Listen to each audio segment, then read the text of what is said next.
Hello children, glad to see you one more time with another interesting lesson, and today we are going to learn how to write a short personal note. Let's get started.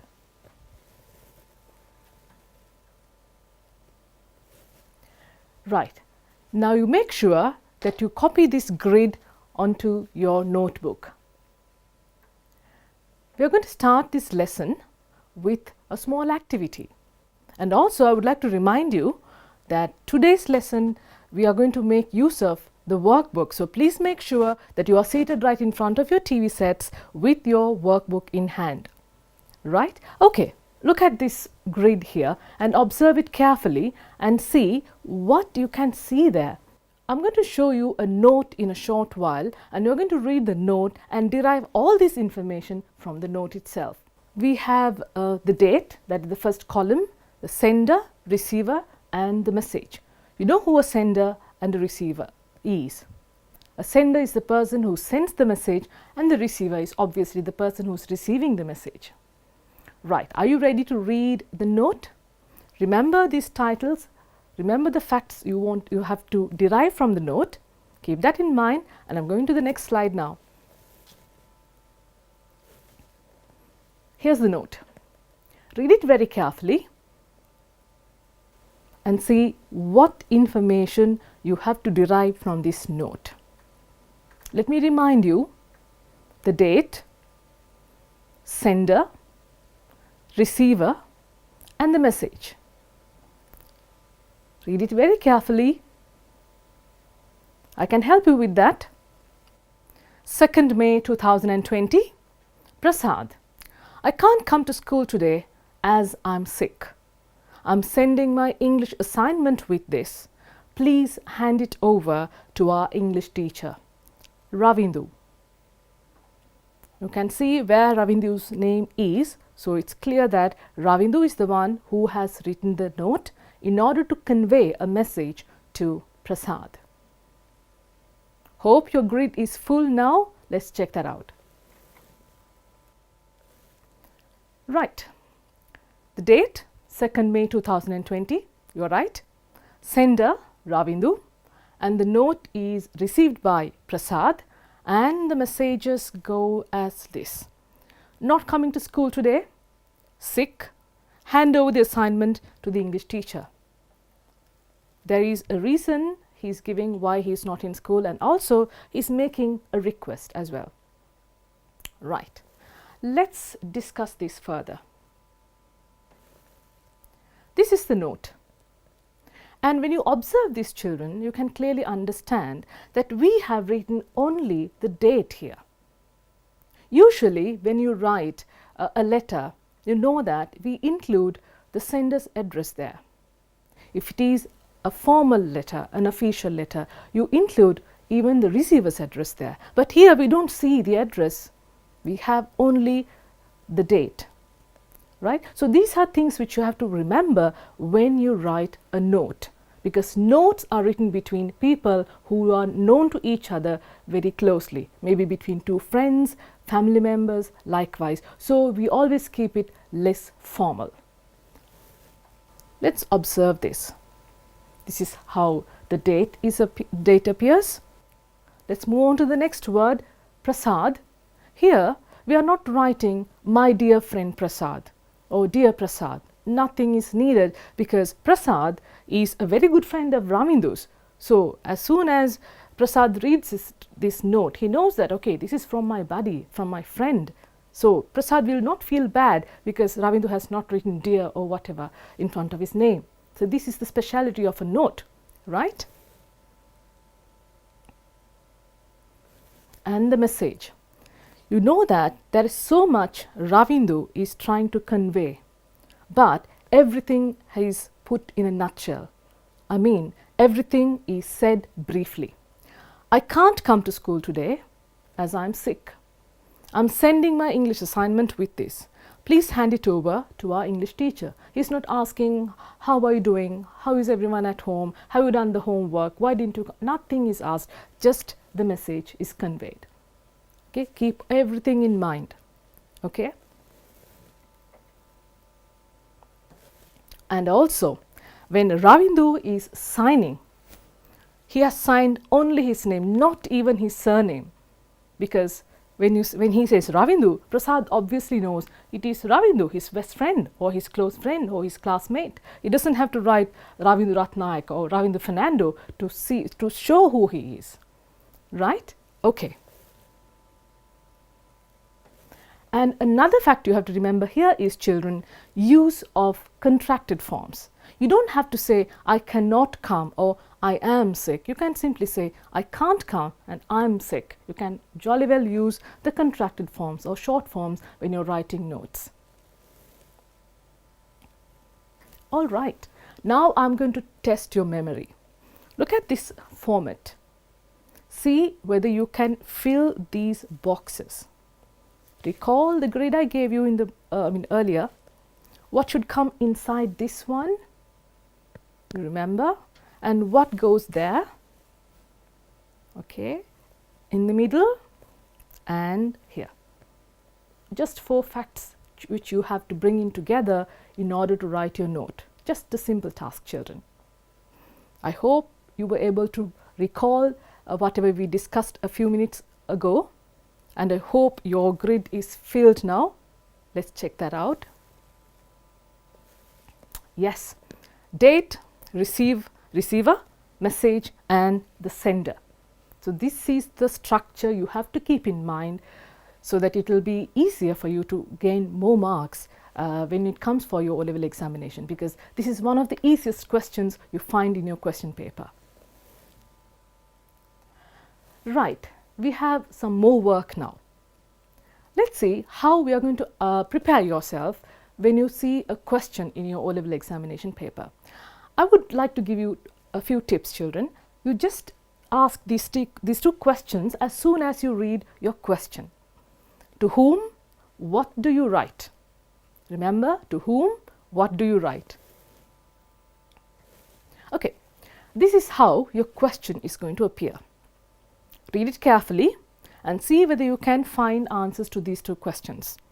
Imagine you want your friend Meena to join you to see a book exhibition tomorrow. Write a note to her asking her to join you to see the exhibition. Remember the last sentence, give your friend a time and a place to meet you. Even though this is one of the easiest questions and it is a short piece of writing, remember to include whatever you are expected to include. Otherwise, you will definitely lose marks. Okay? Right. Right, the question starts with the word imagine. So it's better if you can imagine the situation. Think about it. What is happening here? Right? You want your friend Meena to join, not anyone else, Meena to join. For what? To see the exhibition tomorrow. Fine. And then what are you supposed to do now? You have to ask her to join you. Okay. And when? And what time? If you don't tell her, Meena might not turn up. So please make sure to give her a correct time and a place so that she can easily meet you and you both can enjoy the exhibition. Right, so keep everything in mind and we'll see how we are going to put all this into words and write the short note. Right, to whom? Meena, correct. What do you write? You want her to join you to see a book exhibition tomorrow, correct. And the two important questions, what time and where to meet. And you know what? In this type of questions, you always have a few clues hidden inside the question. If you look at this question and if you focus onto these underlined phrases, you can understand the clues. You can make use of them when you are freshly writing your note. Okay? Right. So I have made this slide for you as a practice with a few blanks and also the answer clues. So please take your time and see whether you can copy these down onto your notebook and fill the blanks. Remember the format I showed you. What comes first? Meena's name is already there. we have another name here, that is Dasni. So if Meena's name is already there, you know where Dasni's name should go, and also the rest of the words. Read it carefully, recall the question, and you will be able to fit in these words perfectly to this note. I can give you a few minutes to just go through this, copy this down and fill the blanks. It seems quite easy, isn't it? Bus stand, 3rd May, you can add the year 2020, 10 a.m, Dasni, book exhibition. I know you're getting it right. Let's check it out. Yes, 3rd May 2020. Meena, I'm going to see a book exhibition tomorrow. Join me. Come to the bus stand at 10 a.m. Dasni. That is how simple it is. Right. It's not over. We have a few more tasks to complete. Right. I told you at the beginning of this lesson to be ready with your workbooks. Hope you have your workbooks in hand. So please go to Unit 6, Activity 8. And you see this very question in your page. Please read it silently, and I can help you. I can also read with you. Let's read it together. Your class teacher has informed the class that grade 11 students have to sign the application forms for the GCE O-level examination tomorrow. Your best friend is absent and is not aware of the fact. Write a note informing him or her about it. How are you going to do it? Yes, recall those questions. To whom are you writing? What are you writing? And what are you going to include in your note? Let's read it again. Your class teacher has informed the class that the grade 11 students have to sign the application forms for the GCE O-level examination tomorrow. Your best friend is absent. Right? I'm emphasizing on that so that you can work on it. Okay, quickly jot down the clues. Okay, we can leisurely put it together and write the note. Okay, look at this highlighted sentence here. I told you earlier that these type of questions always have some clues hidden inside it. If you read it carefully, you can just take the sentence just like that and use it as it is. So you have to be clever enough to find that out. Okay, grade 11 students have to sign the application forms for the GCE O-level examination tomorrow, and your best friend is absent. Right? Sometimes they don't tell you what you have to include. You have to be clever enough to include that as well. Your friend is absent. So what are you going to tell your friend? Think about it. Can give you some time to work out your note. Recall the structure, the format I showed you. Try your best. I don't think you have to spend much time with this work because it's quite an easy task, a very simple task.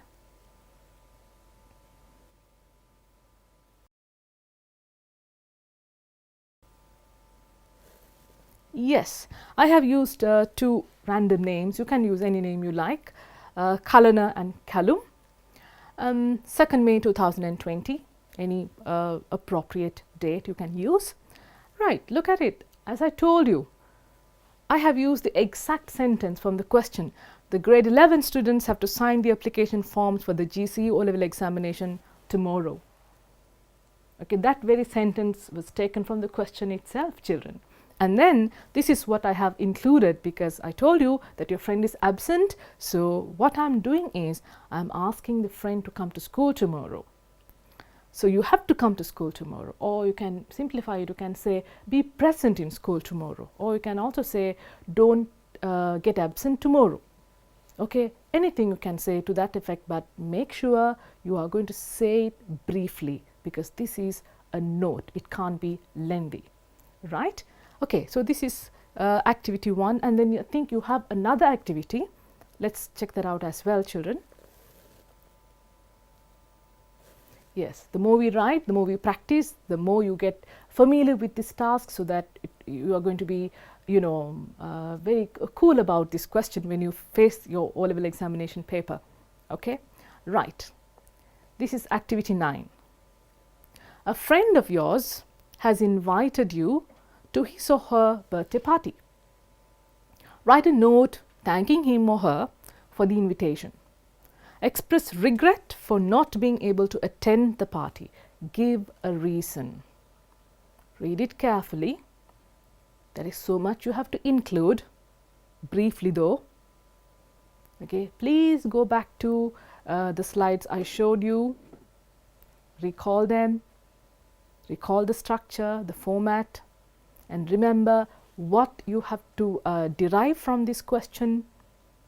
To whom are you writing? What are you writing? What you should include, whether it is necessary or not. Let me read it for you one more time. A friend of yours has invited you to his or her birthday party. Write a note thanking him or her for the invitation. 1.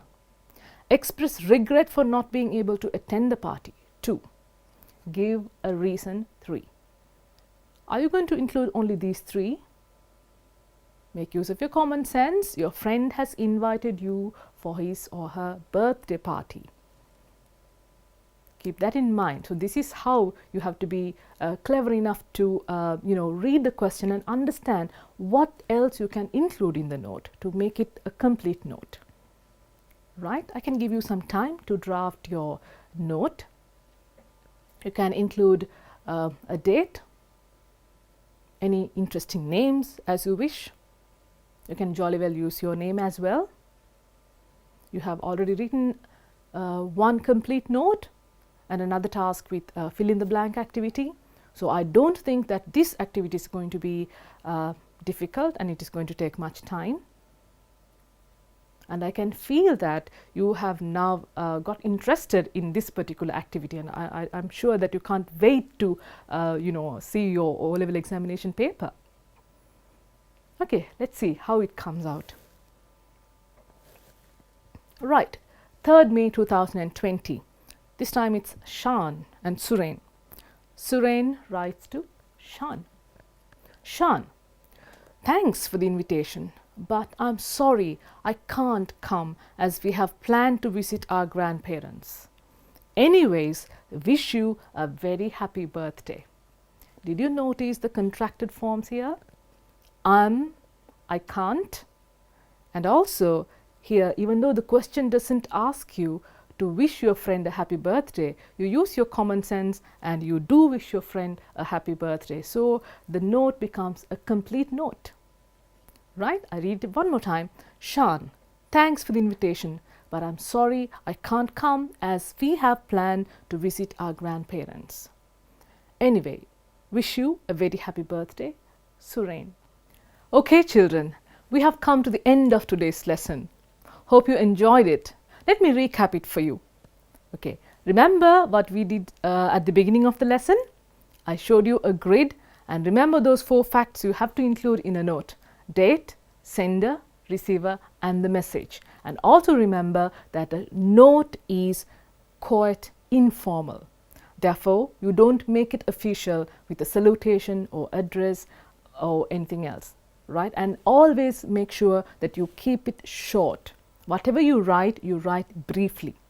Whatever the message you are putting across or you are conveying to the other party should be clear. Even though it is short, you have to be very careful and tactful enough to make it clear as well, right? And remember, as soon as you read the question, to imagine the situation in your mind and also ask the question, to whom are you writing and what are you supposed to write? And after writing, please read it again and see whether you have included every single information which you are supposed to include in the note, and also make sure that you have not written anything extra. Okay, children, I really enjoyed this time with you and I hope you did so too. And until I meet you once again with another interesting English lesson, I wind up, I say goodbye and be safe, stay blessed. Thank you.